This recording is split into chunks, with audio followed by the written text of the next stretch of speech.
നമസ്കാരം. തിരുവനന്തപുരം ബാലരാമപുരം കോട്ടുകാൽ കോണത്ത് കാണാതായ കുട്ടി കിണറ്റിൽ മരിച്ച നിലയിൽ കണ്ടെത്തിയ സംഭവത്തിൽ അടിമുടി ദുരൂഹത ഉയരുകയാണ്. ശ്രീതു ശ്രീജിത്ത് ദമ്പതികളുടെ മകൾ ദേവേന്ദു എന്ന 2 വയസ്സുകാരിയാണ് വീട്ടിലെ കിണറ്റിനുള്ളിൽ മരിച്ച നിലയിൽ കണ്ടെത്തിയത്. കുഞ്ഞിനെ കൊലപ്പെടുത്തിയതാണെന്നാണ് പോലീസിന്റെ പ്രാഥമിക നിഗമനം. സംഭവത്തിന് പിന്നിലെ ചുരുളഴിക്കാൻ പോലീസ് ശ്രമം ശക്തമാക്കിയിട്ടുണ്ട്. വീട്ടുകാരെ കേന്ദ്രീകരിച്ചാണ് അന്വേഷണം നടക്കുന്നത്. ഇന്ന് രാവിലെയാണ് കുഞ്ഞിനെ കാണാതാവുന്നത്. ഉറങ്ങിക്കിടന്ന കുട്ടിയെ കാണാനില്ലെന്നായിരുന്നു പരാതി. തുടർന്ന് ബാലരാമപുരം പോലീസ് അന്വേഷണം നടത്തി വരുന്നതിനിടെയാണ് 2 വയസ്സുകാരിയെ കിണറ്റിൽ നിന്ന് കണ്ടെത്തുന്നത്. ഫയർഫോഴ്സ് സംഘം എത്തി കിണറ്റിൽ പരിശോധന നടത്തിയപ്പോഴാണ് കുട്ടിയെ മരിച്ച നിലയിൽ കണ്ടെത്തിയത്.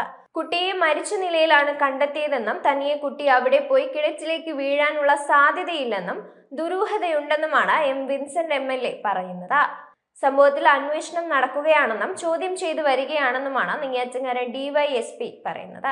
കൈവരികളുള്ള കിണറാണെന്നും കുട്ടി തനിയെ വീഴാൻ ഒരു സാധ്യതയില്ലെന്നാണ് MLA പറയുന്നത്. രാവിലെ വിവരം അറിഞ്ഞ ഉടൻ തന്നെ ഇവിടെ എത്തുകയായിരുന്നു. DYSPയുടെ നേതൃത്വത്തിലുള്ള പോലീസ് സംഘവും ഫയർഫോഴ്സും എത്തി കിണറ്റിൽ പരിശോധന നടത്തി. കുട്ടിയെ കാണാതായതെന്ന് പറയുന്ന സമയത്ത് അമ്മയുടെ സഹോദരൻ കിടന്നിരുന്ന മുറിയിൽ തീപിടുത്തവും ഉണ്ടായി. അതിനുശേഷം തീയണയ്ക്കാനായി വെള്ളം എടുത്ത് ഒഴിച്ചിരുന്നു. ഇതിനുശേഷമാണ് കുഞ്ഞിനെ കാണാതായ വിവരം അറിയുന്നതെന്നാണ് വീട്ടുകാർ പറഞ്ഞതെന്നും എം വിൻസെന്റ് MLA പറയുന്നുണ്ട്. പുലർച്ചെ 5:30 കുട്ടി കരഞ്ഞത് കേട്ടിരുന്നുവെന്നും അമ്മയുടെ സഹോദരന്റെ മുറിയിലായിരുന്നു കുട്ടിയെന്നും അമ്മ പറയുന്നുണ്ട്. വിൻസെന്റ് MLA അടക്കമുള്ളവർ സ്ഥലത്തെത്തിയിട്ടുണ്ട്. സംഭവത്തിൽ ദുരൂഹതയുണ്ടെന്നും അന്വേഷണം ആരംഭിച്ചതായും പോലീസ് പറഞ്ഞിരുന്നു. സംഭവത്തിൽ അടിമുടി ദുരൂഹതയുള്ളതിനാലാണ് പോലീസ് സംശയിക്കുന്നയാളെ ചോദ്യം ചെയ്യുന്നത്. കുടുംബത്തിന്റെ മൊഴികളിൽ വൈരുദ്ധ്യമുണ്ട്. കുട്ടിയുടെ അമ്മ, അച്ഛൻ, മുത്തശ്ശി, അമ്മാവൻ എന്നിവരെയാണ് പോലീസ് ചോദ്യം ചെയ്യുന്നത്. 30 ലക്ഷം രൂപ കാണാതായെന്ന് കാണിച്ച് കുടുംബം 2 ദിവസം മുമ്പ് പോലീസ് സ്റ്റേഷനിൽ പരാതി നൽകിയിരുന്നു. എന്നാൽ ആ പരാതിയിൽ പോലീസ് കേസ് എടുത്തില്ലെന്നാണ് പുറത്തു വരുന്ന വിവരം. കുഞ്ഞിന്റെ അമ്മാവൻ കിടന്നിരുന്ന മുറിയിൽ തീ പടർന്നതിന്റെ അടയാളങ്ങളുണ്ട്.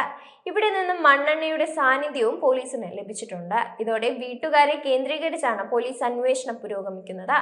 ശ്രീതുവിന്റെ അച്ഛൻ 16 ദിവസങ്ങൾ മുമ്പാണ് മരിച്ചത്. ഇതിനുശേഷമാണ് വീട്ടുകാർ 30 ലക്ഷം രൂപ കാണാനില്ലെന്ന പരാതിയുമായി പോലീസ് സ്റ്റേഷനിൽ എത്തിയത്.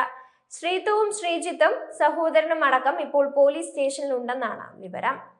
കുഞ്ഞ് തന്റെ കൂടെയാണ് കിടന്നതെന്നാണ് ശ്രീതുവിന്റെ മൊഴി.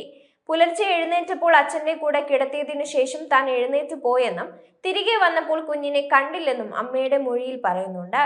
എന്നാൽ കുഞ്ഞ് തന്റെ കൂടെയല്ല കിടന്നതെന്നാണ് അച്ഛന്റെ മൊഴി. അമ്മാവന്റെ കൂടെയാണ് കുഞ്ഞ് കിടന്നതെന്നും അച്ഛന്റെ മൊഴിയിൽ ആരോപിക്കുന്നുണ്ട്. ഇക്കാര്യം അമ്മാവനും നിഷേധിക്കുകയാണ്. കട്ടിൽ കത്തിയപ്പോഴാണ് എഴുന്നേറ്റതെന്നും എങ്ങനെ കത്തിയെന്ന് അറിയില്ലെന്നുമാണ് അമ്മാവന്റെ മൊഴി. കുഞ്ഞ് മാതാപിതാക്കൾക്കൊപ്പമാണ് കിടന്നതെന്നാണ് മുത്തശ്ശി പറയുന്നത്. ബാലരാമപുരത്ത് കുടുംബം വാടകയ്ക്ക് താമസിക്കുന്ന വീട്ടിലാണ് സംഭവം നടന്നത്. കടുത്ത സാമ്പത്തിക പ്രതിസന്ധി നേരിട്ടിരുന്ന കുടുംബമാണിതെന്നാണ് നാട്ടുകാർ പറയുന്നത്. കൊല്ലപ്പെട്ട കുഞ്ഞിന്റെ മുത്തശ്ശി നേരത്തെ 2 വട്ടം ആത്മഹത്യക്ക് ശ്രമിച്ചിരുന്നു. ഇവർ ഞരമ്പ് മുറിക്കുകയും കിണറ്റിൽ ചാടുകയും ചെയ്തുവെന്ന് നാട്ടുകാർ ആരോപിക്കുന്നുണ്ട്.